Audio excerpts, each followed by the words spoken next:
उपवासाला ना बऱ्याच जणांना फराळ करायला आवडत नाही. त्यांचं म्हणणं असतं की या दिवशी आपल्या पोटाला थोडासा आराम द्यायला हवा. पण आपल्याला त्या दिवसाकरिताचं एनर्जी तर लागतेच ना.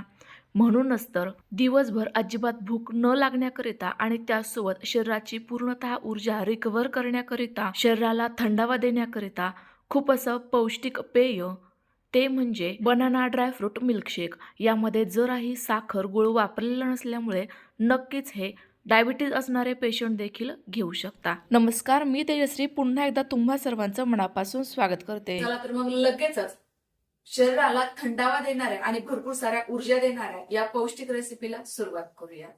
ड्रायफ्रुट्स खाल्ले की बऱ्याच जणांना उष्णता होते. त्याचकरिता आज आपण थोडीशी वेगळी पद्धत वापरणार आहोत. 3 ते 4 बिया काढलेले खजूर एका ताटात टाकले, सोबतच 4 अंजीर, 10 ते 12 बदाम, 15 ते 20 काळे मनुके घेतलेत. आता यामध्ये पाव कप दूध घालूयात आणि संपूर्ण जिन्नस अर्ध्या तासाकरिता भिजवून घेऊयात. यामध्ये जर तुम्हाला आणखी कोणते वेगळे ड्रायफ्रुट्स हवे असतील तर ते देखील घेऊ शकता.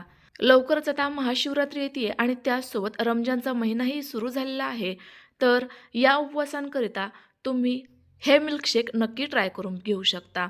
तर बघा, अर्धा ते पाऊण तासामध्येच संपूर्ण ड्रायफ्रुट्स आपले व्यवस्थितरित्या भिजले गेलेले आहेत. भिजवून घेतल्यामुळे हे थंड होतात, यांतील उष्णता कमी होते. आता भिजवलेले ड्रायफ्रुट्स संपूर्ण एका मिक्सरच्या भांड्यात काढून घेऊ, कारण याची आपल्याला एकदम स्मूथ अशी पेस्ट तयार करून घ्यायची आहे. तुमच्या मिक्सरला जर साहित्य लवकर बारीक होत नसेल तर घातलेलं साहित्यच सुरुवातीला फिरवून घ्या आणि नंतर मग केळी आणि इतर साहित्य घालून फिरवून घ्या. आता घालूयात 2 केळी, कारण केळी ही आपल्या शरीराला लवकर ऊर्जा देण्याचं काम करते. यामध्ये भरपूर प्रमाणामध्ये पोटॅशियम असतं आणि यामुळे आपल्याला दिवसभर अजिबात भूकही लागत नाही. तर 2 केळी मी छोट्या-छोट्या तुकड्यांमध्ये कट करून यामध्ये घातली. सोबतच घालूयात थंड अर्धा लिटर दूध. कारण आता उन्हाळ्याची सुरुवात झाली आहे, तर शरीराला थंड ठेवणं देखील गरजेचं आहे आणि उन्हाळ्यामध्ये आपण थंडगार पेय तर घेतच असतो. आता हे आपण मिक्सरला फिरवून घेऊयात. तुमच्या घरामध्ये जर कुणी आजारी व्यक्ती असेल, कुणाला अशक्तपणा वाटत असेल, तर त्यांना देखील तुम्ही हे बनाना ड्रायफ्रूट मिल्कशेक नक्की बनवून द्या. असं केल्यामुळे ना तुम्हाला कोणतेही सलाईन किंवा मेडिकल घेण्याची अजिबात गरज पडणार नाही.